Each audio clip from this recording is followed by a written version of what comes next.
Okay, chapter 13. Let's do this. Let's get this over with. More slides than I would normally like. Probably be a two-parter, but I'm going to rush through some of them, so we'll see. There is another Civil War legislation presentation that I'm going to probably give in class, but maybe I'll record it. We'll see how long this one goes. Anyway, chapter 13. Remember, it's only a civil war because the South loses. If it's 1863, it's the United States of America versus the Confederate States of America. They got their own flag. They got their own money. They got their own president. They got their own constitution. That's a country. So they're not the United States during the. Now, if you're a Northerner, you want them to be part of the United States, right? You want them back in. You don't recognize them, etc. But from the Southern perspective, that's the whole point, right? Anyway, let's get into it. I would normally not include images of dead bodies in a meme, but this image is in your book. It's from Antietam, Confederate dead Antietam. So I figured it's if it's in your book, it's fine by me. Yeah, 1861. It seems like things are going to be great. You got your own country. By 1863. And then definitely by 1865, not so much. Not so much. Okay. War of I don't really care too much about this. The only point is like, oh, brother against brother, cousin against cousin. Lincoln's brother-in-law fights for the Confederacy. So thinking about, Thanksgiving. Not a good scene there. Okay, blah, blah, blah. All of this stuff, right? Why does this stuff matter? Why do we care? This is why. Not just because it's like some telenovela or something that we need like to add more drama to the drama show, but rather because, yeah, for the southern states secede and northern states don't.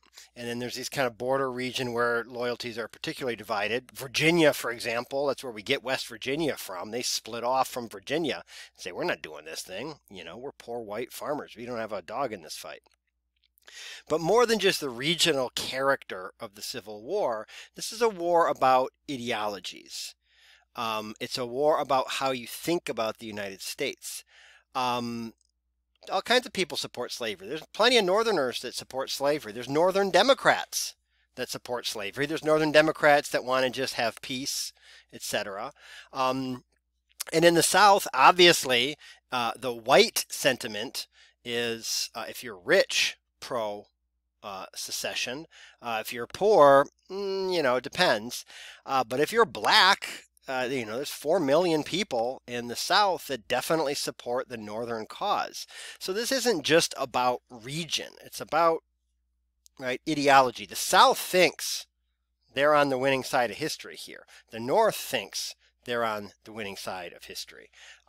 We know who wins and loses. They don't. So, okay, what are they thinking?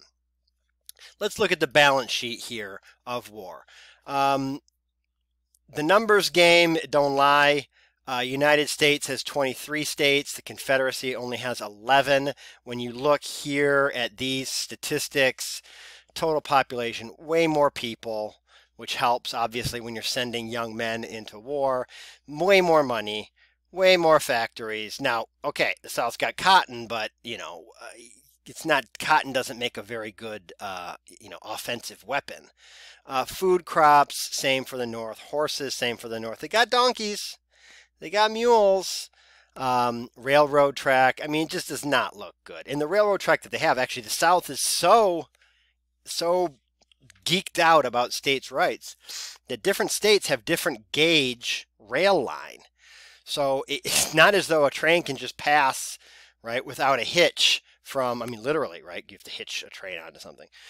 From one southern state to the other. They've got to stop at the border of South Carolina, pick up the train cars, move them over, put them down on a new track because, hey, states' rights. And it doesn't work good for when you're trying to win a war. So what are they thinking? What are they thinking? Why do they think that this is going to go well for them?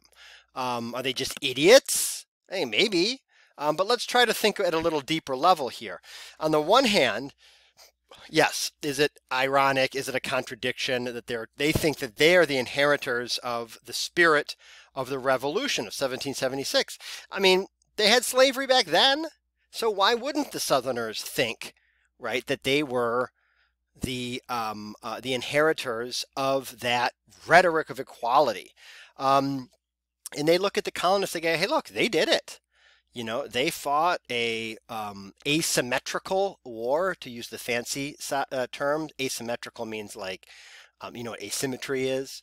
It means that one of the belligerents has a lot of firepower, material, all that kind of stuff, and the other one doesn't. The war in Afghanistan is an example of the United States versus, right, the Taliban. Is asymmetrical warfare.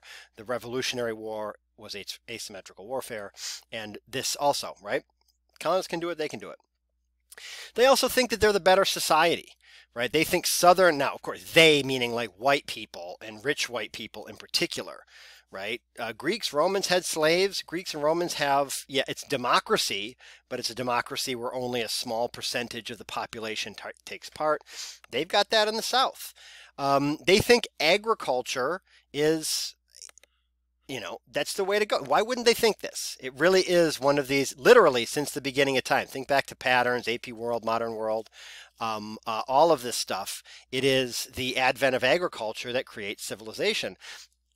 Industry is a new thing, right? Industrial capitalism, they look at it as some new deviation from what is natural, right? What does it produce? Yes, it produces wealth, but, you know, Southern enslavers are wealthy. Industrial capitalism produces slums, immigrants, poverty, corruption, all of this bad stuff. So they think this is terrible, right? In the South, we have, right, better men, chivalry. I was going to use a fancy like calligraphy font, but then I thought it's such a stupid concept anyway. Let's just give it give it its just desserts. And they think that the fact that they have cotton is going to get England involved. Sorry, guys. England already realizes they are coming up with a new labor system, a new system of labor exploitation. It's just as good as slavery, right? There's, you know, millions and millions of people in South Asia who are looking for work, many of them unemployed because the textile industries in South Asia have been decimated by English textiles. So now what do these people do for work? They go pick cotton, right? So the irony here is hopefully apparent to you. Okay, we're going good. This is good timing here so far. Okay, again, Confederate strategy is defensive. They think, look, the Appalachians kind of run north to south on a slight slope, so that protects the coastal areas from inland, right, incursions. The Shenandoah Valley, meanwhile, runs to the southwest. That's going to protect their capital of Richmond, which is not very far away from Washington, D.C. Lots of, you know, hey, look, that's the upside of never actually engaging in any internal improvements. You got all kinds of woods, you got all kinds of rivers, not a lot of bridges. And they think that the Southern men have, like, you know, they're like, you know, Daniel Boone or Davy Crockett. They're, you know, backcountry horsemen, all this kind of garbage. They're not. They're not really super chivalrous. The levels of desertion are really, really high. And that's not just to, like, you know, I mean, I am making fun of them, but it's not the only reason I'm saying this, as I'll point out in a couple slides from here. It's the battles are fought in the South, so they think it's easy. You just kind of, you know, dip out and go home and then come back. That's not good when you're trying to fight and win a war. Okay, Fort Sumter is the thing that kind of kicks it off. It's a federal fort. Now remember, federal property means like the federal government owns it. So even though it's in Charleston Harbor, which is South Carolina, if it's federal, that means it's Washington, D.C.'s property, like a federal courthouse, for example, right? In L.A. or in Santa Ana, there's a federal courthouse. It's federal property, not state property. It's no strategic value, but they got a bunch of guys there. They're stuck there. and this is where Lincoln is a kind of master of tactics here. He knows that he can't start the war. He doesn't have the full support of the American public, so he needs them to start it. He sends a ship to resupply not arms, not armaments, not munitions, just food. Remember, these guys are stuck in this fort. So he sends this. He thinks that the South will fire first. They do. And he's got his war. So April 12th, 1861, he gets volunteers up for an army. Other Confederate states or other states in the United States start seceding. Virginia, North Carolina, Tennessee, Arkansas, secession winter. That's at the end of the last chapter. On and on and on and on. Okay, battles. Really quick, just like I did with the Revolutionary War, you got to know Yorktown, you got to know Saratoga. Those are the big ones. There's a few highlights that I want to point out. One, two theaters of war. So a theater of war is like where you're fighting, right? So like World War II had, two major theaters of war, one being Europe, one being the Pacific. So, and they had smaller theaters, North Africa and stuff like that. One is along the East Coast, and one is on the East Coast, one is along the Mississippi. Major battles. Battle of Bull Run in July is the first major confrontation of the war. United States almost wins. They don't. The Confederates, under the leadership of Stonewall Jackson, pushes American troops way back, almost to D.C. And this is kind of like people went out and picnicked. They thought it was going to be a big, it's going to be a quick, put down the insurrection. Antietam, this is the image in the background, is Lincoln, tall drink of water that he is, visiting Union troops, American troops at Antietam. This is the deadliest single day of the war, 22,000 dead total. That's the Confederacy and the United States, 22,000 dead in that battle. Antietam is to the Confederates what Saratoga is, or excuse me, let me rephrase that. Antietam needs to be to the Confederacy what Saratoga was to the Patriots. That is to say, they got to win this battle to get England in support, just like the Patriots needed to win Saratoga to get French support. But why I rephrased it is because they don't win. They don't win, and then the British say, no, we're not giving the Confederates the support. They give support to the Union, the United States. And this is where Lincoln issues the initial Emancipation Proclamation. Again, as I'll talk about, well, I'll just save the Emancipation stuff till later. Vicksburg, summer of 1863. This is the battle that gives the United States control of the Mississippi.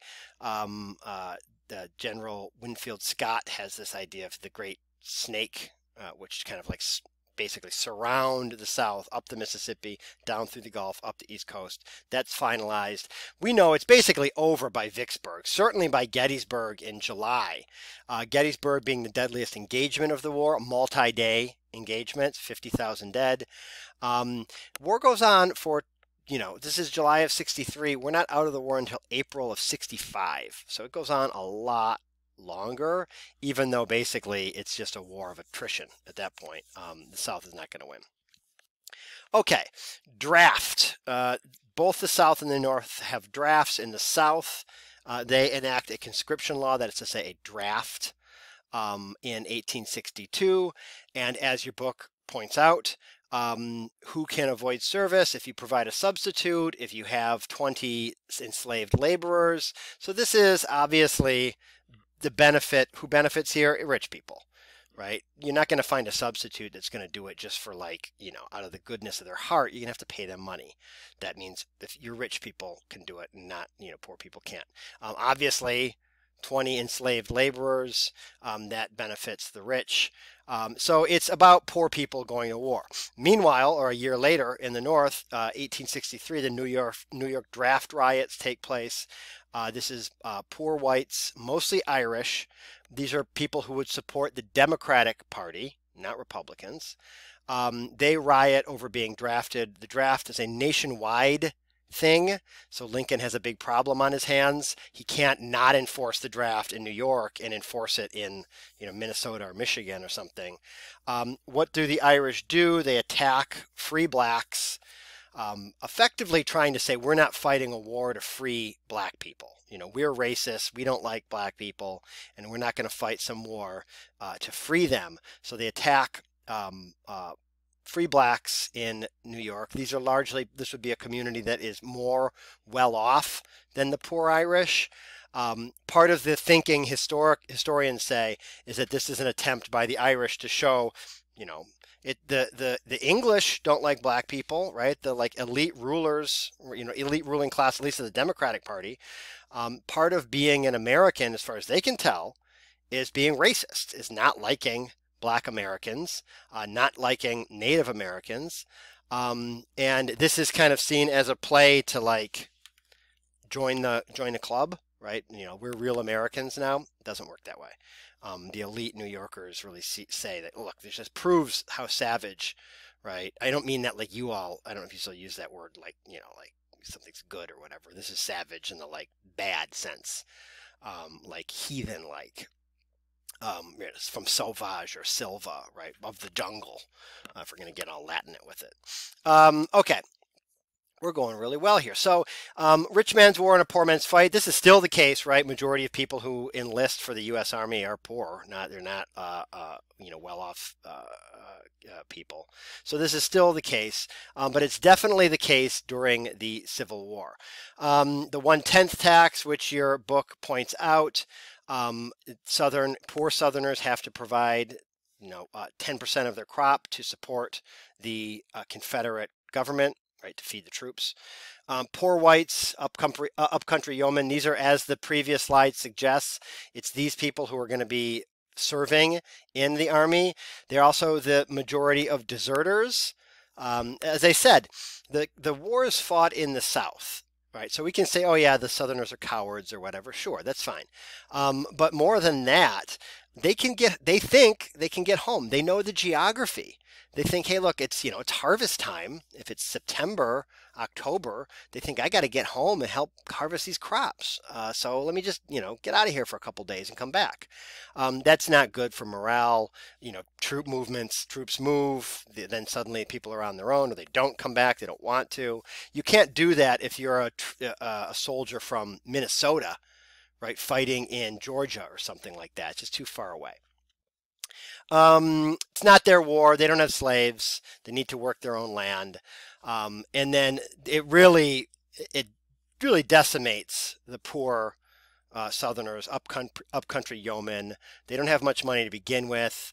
The breadwinners, the men, the sons, the fathers of the family go off to fight. They're gone for years on end. Many of them die, or they're injured. They can't come back. They don't come back, or they come back and can't farm. So they have to sell their farms to make money. All of the battles are on cropland, right? So where are you fighting all these battles? You're fighting it on fields. So that doesn't help. Really destroys, right, the kind of poor Southerners. So a little bit more about class here, and then I'll tell you why I'm talking about this so much. You look here, how many white families own slaves? Not a lot, right? In places like South Carolina, yeah, maybe more, but even that, right? It's still not, it's not a majority, certainly. So why does this happen? Why would poor white people be willing to die so that rich white people can continue to enslave and keep poor black people? Because this ideology isn't just like, I'm a Democrat, I'm a Republican, right? That's the most base and simplistic understanding of ideology. Ideology is more like the thing you do without thinking, right? The kind of operating system that just runs in the background of your head. And for the Southerner, part of that ideology is that maybe one day you're going to own slaves. I mean, to imagine, this is the like Confederate dream, right? That you really make it when you own other people. It ain't gonna happen, right? Just like, with all due respect to the American dream, like, most people do not arrive in the United States with $1 and a dream and become like millionaires overnight or something like that, right? Some do, but it's the exception that proves the rule kind of thing. That's what's going on here in the South in this time period. However, they are on some level, right? They're not the lowest down on the racial or the class hierarchy. So they feel like they have, right, this stuff, this white skin that they have matters. And they know that if the enslaved black laborers are emancipated, that status that they have is going to be, right, tenuous at best, if not gone entirely. I emphasize this class aspect because this is not, there's the traditional ways of thinking about the Civil War are North versus South. That's obvious. On some level, it's about race, right? Black and white, another binary that we often think of.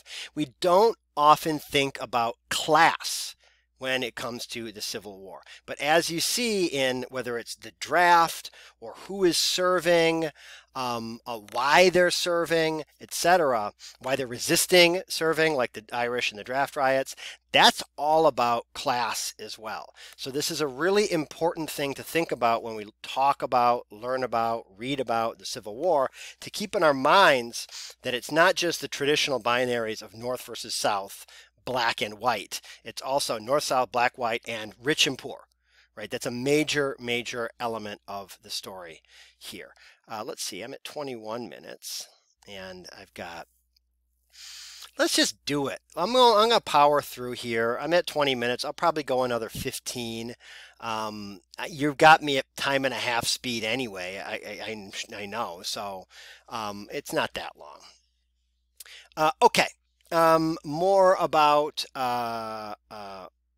ideology. So I'm talking here about why these poor whites fighting. This is another thing I want to point out about ideology.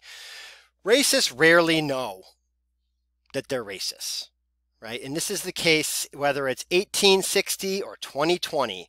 It's very rare to have a person that wakes up in the morning, looks in the mirror and goes like, I'm a racist. I love it. I love being a racist. Right? I just hate those people and I know it and I'm conscious of it and I hate them because of this color of their skin or whatever, right? That doesn't happen a lot. Like it just doesn't, it's not very frequent. It's not that it doesn't happen. There are some people who are racist, but more often than not, it's something else, right? It's something else that motivates white supremacy. In the South, in this time period, white supremacy is a given, right? So it's just a given. It's not something that people really, if you're white people really question. They just think it's true. And they have a kind of faulty logic where they look at the degraded status of enslaved black people and they go, clearly we're better than them. Because look, I mean, their clothes are rags and they're, you know, they die at a young age and they're injured all the time and they can't speak English or whatever, right? So this is a kind of like faulty, it's an illogical view of the world, right? As opposed to slavery degrades these human beings. Rather, these human beings are already degraded, therefore they're perfectly fit for slavery. Yes, slavery is racist. There's no question about that. Enslavers are racist. There's no question about that. But again, they don't say it's just because they don't like black people, right? This is a big mistake, whether we're looking at history or we're looking at current events. It's always a big mistake to just think that, like, you know, when the racist gets home, they go, oh, ha, ha, ha, I really, like, I fooled them today. You know, I said it was all about, you know, I don't know. I said it was all about, you know, the Constitution. I'm making arguments about constitutional rights and property rights, Article 1, Section 2, or what have you, but I really I'm just a racist. That's not how it works, right? People genuinely think that they're arguing about the Constitution. People genuinely think that they're arguing about, you know, you know, legal versus illegal voting, right? And not to say that people don't think that. They genuinely think like, oh, this is a thing I believe in. And it's not about race. It's not about race. It's not about race. You have to believe that people think that that's actually true. They're not being duplicitous. And I don't say this to get racists off the hook. I'm saying it because you as a historian need to be able to tell the story, understand the story in a more nuanced way. Why did these people think the things that they think? So science says that black people are inferior, right? So it's not about they don't like black people. Science says right, that these people are inferior. It's not me. It's not, right? Scientists say it. Or it's about property rights, right? It's not that I don't, yes, slavery has its issues and it should be abolished in time, but people have property rights and the Constitution guarantees property rights. So now you're making an argument about about property rights or the Constitution where it's like a shell game. Where'd the racism go? Racism suddenly disappears and you're talking about property rights.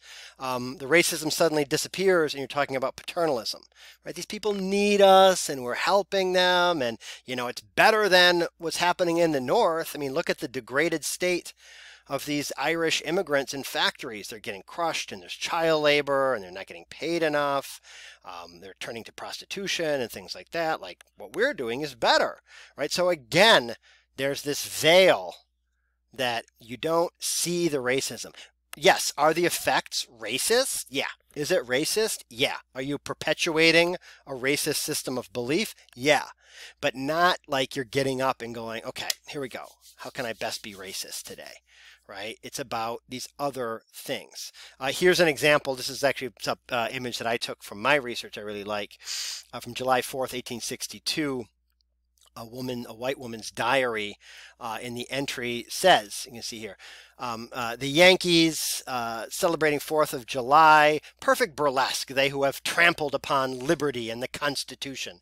Again, this is a woman, a female enslaver, and what's her problem with the North? That they're like anti-racist? No. The problem is that they're trampling the Constitution and liberty. So again, the point being, it's not as though she's saying, I just really like my racism. I want to continue to be a racist. And these, Northern troops are going to destroy that. No, she really thinks that she is right. The Constitution supports her. Again, the losers of history don't ever know they're losers. The losers of history think they're going to be the winners of history. They're not. Right? And that's why we study history, so that we're not losers, right? That we can look at all of this history and go like, okay, when people thought this, what happened? Oh, they were like losers, and like we look at them as bad, like racist or whatever. When people thought that, what happened? And then we can choose to live our lives however we want. But the more you study history, the more clear it becomes who's getting the dub and who's getting the big L. So that's what's happening here. Okay. Speaking of women in war, so this is, I think this is the diary. The woman is Sigismunda Stribling Kimball, a fancy name. Sigismunda, remember that name if you have any, for when you have children or if you're going to have any younger siblings on the way. Sigismund is a good one. Okay, so women. Women dress up like men and fight in the war. Women help to emancipate the enslaved. Women help to as nurses in hospitals. So agriculture on farms, what do women do? Women really have to, just like they did in the Revolutionary War, step up and run both the domestic sphere, which they've always done, right? Teaching the kids, keeping accounts, all of that. And now they're also running the agricultural side of things. This is in the North and in the South, right? Husbands gone, children gone, women, I'm talking about white women here, right? Take on these expanded roles, doing all this stuff, right? Overseeing workers, enslaved workers in the South, day laborers in the North, purchasing, selling, etc., etc. In cities, women do go into wage work. Again, these are middle-class women. Poor women have always been, right, doing wage work, but now working-class women go into the more dangerous fields, munitions factories, morgues, the less or the more unsavory professions, where middle-class women do desk jobs, clerical work, or work, right, in hospitals and things like that, convalescent homes. This helps, just like after the Revolution, just like after World War I, after World War II, this expanded role for women empowers them in the post-war period. Mostly this happens in the North. The South is pretty conservative, and they go back to their conservative ways after their failed revolution. But in the North, it really it helps to embolden and empower demands for suffrage and things like that. Meanwhile, black women. So all of this stuff is white women, right? All the empowering roles, the cities, the farms. What are black women doing? And I'm not talking about free black women in the North. Free black women, it would be more like what's happening here, right? But enslaved black women, they don't flee at first. Usually it's young single men, people with fewer ties, that are the first to flee towards Union lines. If you're a mother, if you have a role, right, cooking for your family, taking care of your family, you can't just get up and like leave, right? So it's young men that flee first. They usually stick around and they try to, in their own way, right? Just because they don't run away doesn't mean they're not like pushing back against slavery. They start speaking back, demanding things. They start stealing things. They start to be more resistant, right, to the heavy hand of the mistress, right, the enslaver, the white enslaving woman. And then eventually, right, and there's again, I was going to give you a bunch of examples from my research, because my research is a lot like this is exactly what my research was on. And I have dozens of examples of white women writing in their diaries, so-and-so, stole something, or they disappeared, or they're pushing back, they pushed me over, or they used words I've never even heard before, and they kind of like, swear words kind of thing. And again, to talk about ideology, in these diaries, the women are genuinely like shook. Like they're shook up. They can't believe it, right? And I have to think that they're telling the truth. It's not just like, oh, bummer, don't have my slavery anymore. Fine, like these women are like pushing back. I can't beat them anymore. Like, but I really, I always hated them anyway. No, like they're crying. They feel betrayed. They don't understand where this behavior is coming from, right? So again, ideology does a lot of work to conceal what to our eyes is plain as day, right? How in the world could you ever have thought that these enslaved laborers liked you? Are you crazy? Right? It seems so obvious to us. It seemed obvious to enslaved laborers. They didn't like them. And it seemed obvious to abolitionists. But when you're in that ideology, right? It's like the fish doesn't know, or whatever the thing about the fish like, that's in water or something like that. I don't know the phrase. But anyway, like it's just your reality, right? That's just like, of course, this is the way it is. So anyway, we can talk more about that when we talk about the Reconstruction era. Okay, they lose. So what? What happens? This is a big deal. So obviously it's a big deal because it maintains the unity of the nation, but also the stuff that the United States, the Union, the North does during the war is, one, the culmination of people pushing for this stuff since the Revolutionary period. Right? What do the Federalists want? Stronger central government, better interstate commerce, centralized banking, more interest in finance and trade and tariffs. The Civil War is the culmination of all that. What do the Whigs want? Henry Clay's American system, internal improvement, centralized banking, tariffs. What does the Civil War do? All of that stuff. It's a lot easier to do when there's no more Democrats, right? Or there's very few of them. All of the Democrats, or many of them, are in a whole other country now. So it's a lot easier to say, okay, this debate that we've been having since the Revolutionary period, agriculture or industry, centralized or decentralized, strong central, more power in Washington or more power at the level of the states. I am sorry, this Civil War is about a battle of those ideas, and the Federalist / Whig / Republican ideas win. They build tons of new rail during the war. That moves troops, it moves supplies, right? It's internal improvements. It's something that people have been pushing for since day one, right, of the revolution. The United States expands west, right? So all of this new technology. This is the advent of canned meat, right? That's actually, well, mostly safe to eat. that makes Chicago a kind of thriving center in the middle of what was then the West. All of the machinery, all of the industry, all of the immigrants that have been coming in, right, replace those jobs. People gone off to war, immigrants fill those positions right away. The South ain't got no industry, it ain't got no immigrants, right? So that's not happening in the South.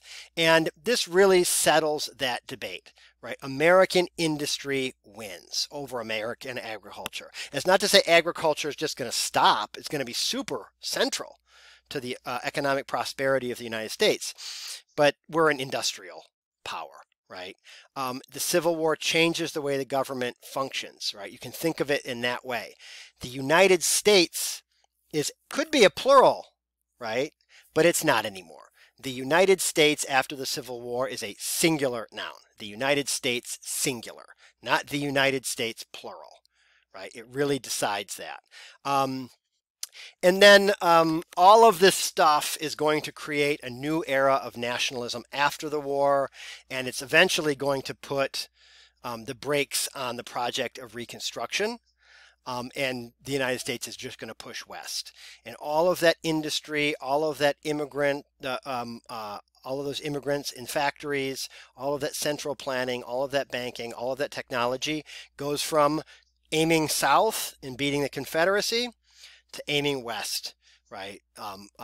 Perpetuating, again, ongoing genocide against Native Americans, ultimately pushing all the way to the West Coast and then beyond, right, into the Pacific, into, right, the United States becoming a empire in the classic sense. Okay, what about race? Again, in the background, this is a great, really, really important statue in Richmond, Virginia. It's a statue of Robert E. Lee that after the killing of George Floyd and all the Black Lives Matter protests over the summer, people have tagged and, you know, Black Lives Matter and all this kind of stuff. This is an image of George Floyd projected onto it. So it's really great, to use a very fancy term, a palimpsest. A palimpsest is like something that, like, you know, if you have notes and then you write, you know, someone writes notes and then you write your notes on top of that and then you give it to someone else and they write their notes and you have all these different handwritings. That's a palimpsest, like layers of stuff. So it's like a fancy term that like English professors use. This statue is a palimpsest of history, of protest, of the past kind of repeating itself, and it's a really great thing. And I think they're just going to keep it as is, as I think they should. Keep the statue up, but also keep it as a kind of living site of protest and political speech. Okay, Emancipation Proclamation, that's kind of a big deal. Lincoln's not the first. Generals, American generals, start issuing similar, right, contraband or proclamations in which, right, any enslaved laborer that they encounter or encounters them is free, and they put them to work, right? They pay them so that they're wage laborers, but they put them to work, right, cleaning up camp or running errands and stuff like that. It's a tactic of war. It's also a psychological tactic to strike fear in the hearts of Southerners, because obviously one of the biggest psychological threats that the North has is black troops, which scares the crap out of Southerners. And why would that be, right? Again, this is where it shows you like the little, like the moments where your ideology breaks down. Why would you be so afraid of that? Okay, so Lincoln issues his Emancipation Proclamation on 22nd of September. It supposedly is going to go in effect January 1st, 1863. It doesn't free anyone, right? So it only applies to territory that is still occupied by the Confederates. That's like, you know, the Canadians saying like, oh, henceforth and forevermore, all Americans have, you know, health care. Well, what? You can't. It's a different country. So effectively, the Emancipation Proclamation, when Lincoln delivers that as the President of the United States, doesn't have any effect on enslaved laborers in the Confederate States of America. But the symbolic meaning is huge. And word travels, spreads throughout the South. And again, when you look at diaries of white people in the South, they really, a lot of them note the celebrations on January 1st, right? More than normal, right? That enslaved laborers are really celebrating. And that's exactly why. Not everyone likes this, right? The Republicans suffer at the midterm election, right? So Democrats start winning, right? Winning back, especially in the House. I think that the Senate is still well under control of Republicans. But in the House, Democrats start winning because people think emancipation is too radical, right? Again, the parallels with our current moment are kind of incredible, right? There's, there is, all this talk of, there's a guy in New York who was a moderate Democrat, unseated a Republican in the House 2 years ago. And then he went to a Black Lives Matter protest and people voted him out of office because he went to a Black Lives Matter protest. It's like, if being against racism is something that is a political liability, that's not your problem. That's like your constituents' problem. And you need to do a better job of messaging or just like, I don't know what. That's what happens in 1862, right? Republicans are all for emancipation. It's seen as too radical and they pay a political price. But the radical Republicans they say it's worth it, right? That if you know you're on the right side of history, if you're fighting for a moral cause, so what? Like racists don't vote for you anymore? Like they'll get around to it. Like they'll figure it out. Okay. Emancipation too radical. All that to say that. Freeze no one said that. Fort Pillow massacre. This was in your book, mentioned briefly. Confederates massacre 300 black soldiers who were attempting to surrender. It's seen as, right, the beginning of what we're going to see in the Reconstruction period, which is massive, widespread anti-black, white supremacist violence throughout the South. And this is kind of like we see a preview of what it's going to look like. This is an important thing to remember. If the Civil War is a military conflict between two regions of the United States, or two nations even. It lasts from 1861 to 1865, right? They surrender Appomattox Courthouse, all that kind of stuff, and the military hostilities stop. But the Civil War is more than that. The Civil War is more than just like putting, restoring order to a restive portion of a country. The Civil War becomes about slavery.